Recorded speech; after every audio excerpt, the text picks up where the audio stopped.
On to looting. We're not going to do any looting. No, I'm not going to promise that. I mean, once you hear about how awesome it is and important it is, I think you may change your mind. I'm not going to do any looting. Okay, fair enough. I actually seriously wish that people couldn't make this stuff up because, it's cliche to say you can't make this stuff up, but that's what people are doing. People are making shit up and publishing it, and then they're getting interviewed by NPR, and NPR and other outlets are taking this seriously, and it's becoming mainstream, and it's not nonsense. It's not garbage. It is destructive. I don't even have the words. I don't even know what it is. It's just destructive, awful. This borders on evil, and that's not a word I use very much. So here we have, just a minute, Zach, before you show it, an NPR interview with an author of a recently published book called, I kid you not, In Defense of Looting. So here we go. This is, I'm just going to read a couple of these we'll talk about, and then I want to finish with what she begins with. So it's this author, I'll get to her, Vicky Osterreel. I'm probably mispronouncing her name. Can you talk about looting as a tactic is the question. Oh, sorry, I'm looking for it. I should have had you pull this up, Zach.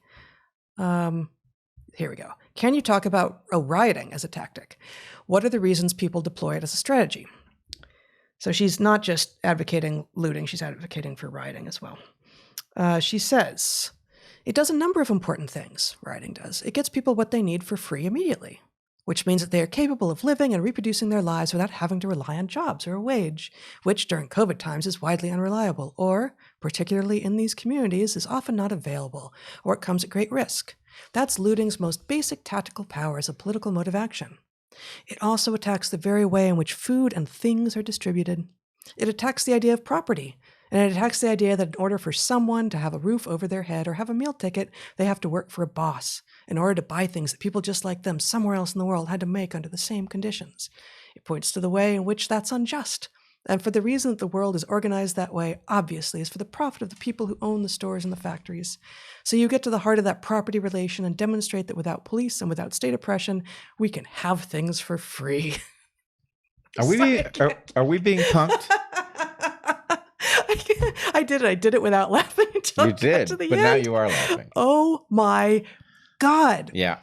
It attacks the idea that in order for someone to have a roof over their head, I even find the most idiotic stuff in here. It's unbelievable.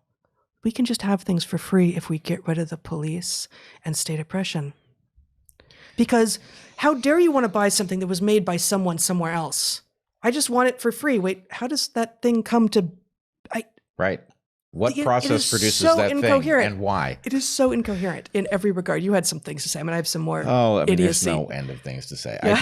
I just feel like we are being punked. Yes. And whatever advanced civilization is punking us, I wish they would stop. I mean, maybe they have a lesson to teach us and they're going to come down in their ships and they're going to let us know what that lesson is, and we're all going to have a big laugh, and then we're going to go to actually governing the planet properly. Do you remember, actually, during the Evergreen debacle, one of the chief instigators really turns out to have been a truly bad actor, but someone who I had known beforehand to be quite smart. Naima Lowe, who one of her things was performance art. Mm-hmm.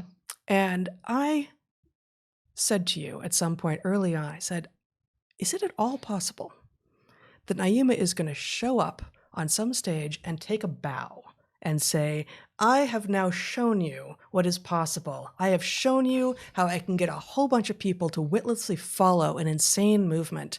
And now you know, and now you too should wake up to the sheep that you are and actually try to do some good in the world rather than spouting off rhetoric. Now, of course, she didn't do that. Instead, she took the college for a bunch of money and went off to do whatever the hell she is doing now. So, alas, she was not playing a giant performance art hoax on us. But wouldn't that be wonderful? Wouldn't that be wonderful if we were being punked here and they were about to reveal it? She'd be the next Stanley Milgram. Yeah, exactly. It would have been so powerful, actually. Yeah, but I mean, I don't even like hearing you say this because the role she played was so toxic, Oh, yeah. and having to It's monstrous. maintain, even just as a formal possibility, that maybe she was actually on the right side all along because. It's clear that she wasn't Right. at this point. But, in the early days, even after she decided that I was a racist and all the other white women needed to come and collect my ass and all of this, I thought, it's possible? Maybe? I hope? No. Yeah. No. No, that was wishful thinking of the highest order. Yeah. Okay, so let's see. Another thing from here. Show my screen again, Zach, if you would. During recent riots, the interviewer from NPR says, a sentiment I heard a lot was that looters in cities like Minneapolis were hurting their own cause by destroying small businesses in their own neighborhoods, stores owned by immigrants and people of color. What would you say to people who make that argument? The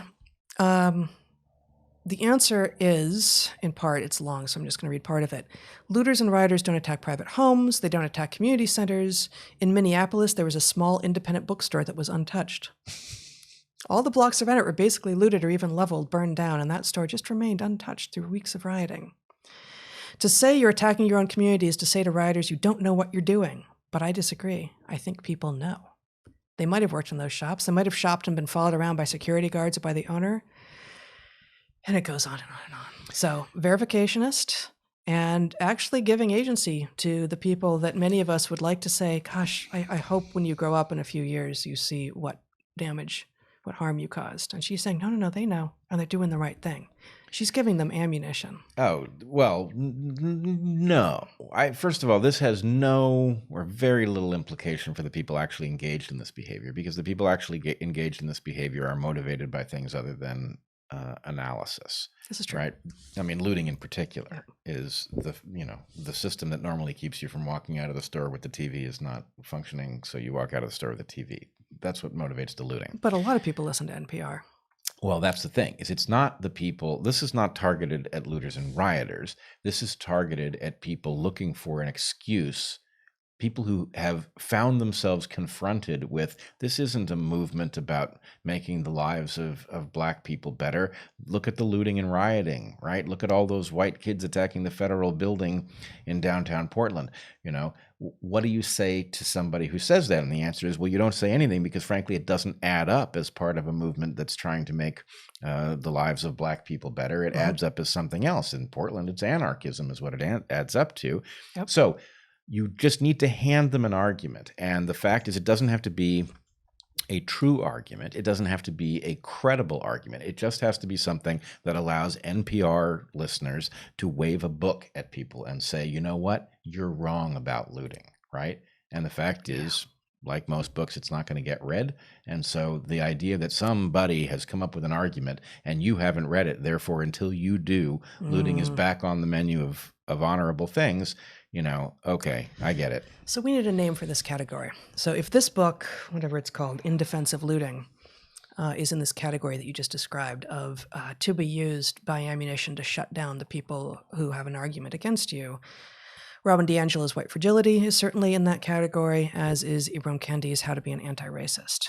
And it would be great if we had a clever name for that category that we could invoke whenever we see more books, more whatevers that belong in that category. Because while certainly White Fragility and How to Be an Anti-Racist also serve significant other functions, that they are actually indoctrination tools, I think this book is less likely to be that and more likely just to be something that these middle-class liberals who listen to NPR can say, oh, but don't you see that if you object to rioting and looting, you're actually part of the problem and you're probably a white supremacist. Yeah, the purpose of the book is the cover.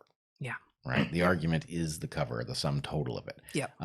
Now, I don't know because I haven't read Lindsay and Pluckrose. Yeah, I've begun it. Book, yep. But I'm wondering if this is not central to their argument because it seems to be implied on the cover of their book. And I know their book is full of content because they're both fastidious about these things. Yes. And, so careful. Such good thinkers. Yeah. But anyway, I'll be curious whether or not they do have a name for it and what that name might be. Yeah. Okay. So just two more little bits from this before we end for today. What would you say to people who are concerned about essential places like grocery stores or pharmacies being attacked in those communities? Zach, you probably want to show this. Thank you. And the author says, when it comes to small business, family-owned business, or locally owned business, they are no more likely to provide worker protections. They are no more likely to have to provide good stuff for the community than big businesses.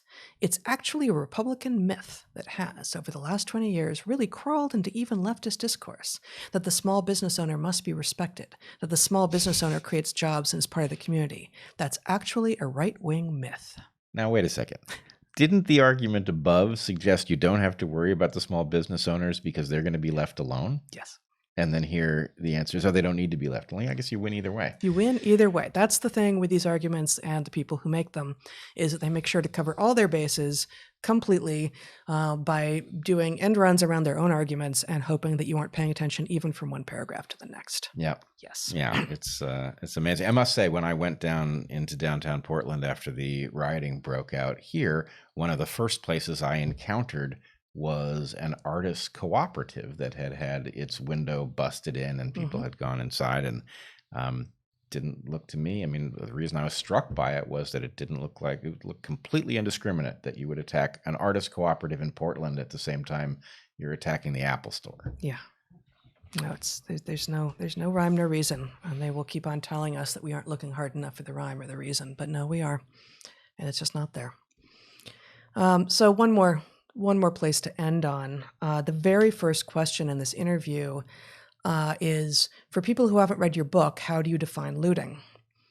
And her definition isn't that interesting, but the second paragraph of her answer is, looting is a highly racialized word from its very inception in the English language. It's taken from Hindi, loot, which means goods or spoils, and it appears in an English colonial officer's handbook on Indian vocabulary in the 19th century.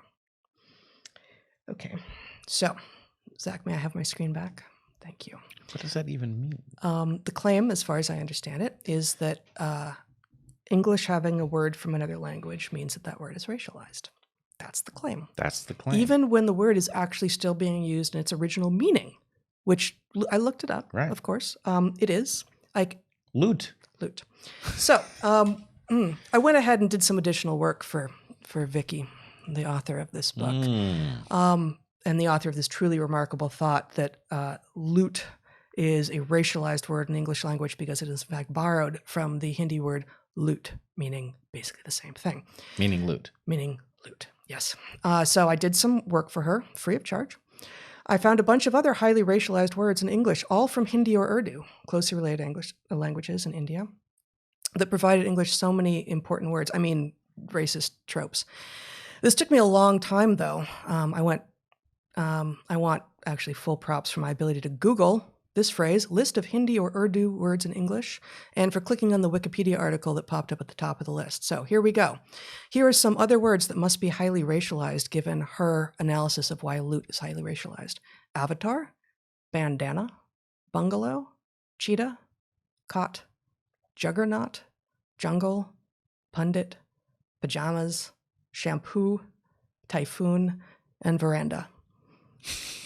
So that's, sorry guys, those, like, frankly, the vast majority of words in English are now racialized, and you should be really careful using them. They're all racist. We don't have to stop there, of course. I think we have to abandon all words that aren't Indo-European or maybe Germanic in origin. Algebra, certainly, that's from the Arabic. In fact, man, English has a lot of words from the Arabic. Let's just take a few that begin with C, just C. Candy, caravan, chemistry, cipher, from which decipher comes, coffee, cotton, crimson. They're all racialized. All of them. All right. Now, I think I know where this goes, right? Mm-hmm. The words are racialized. That's bad. So bad. We shouldn't use words. Right. Which would leave us in silence, which is violence, which is good, because rioting is good because it redistributes goods in a fair way.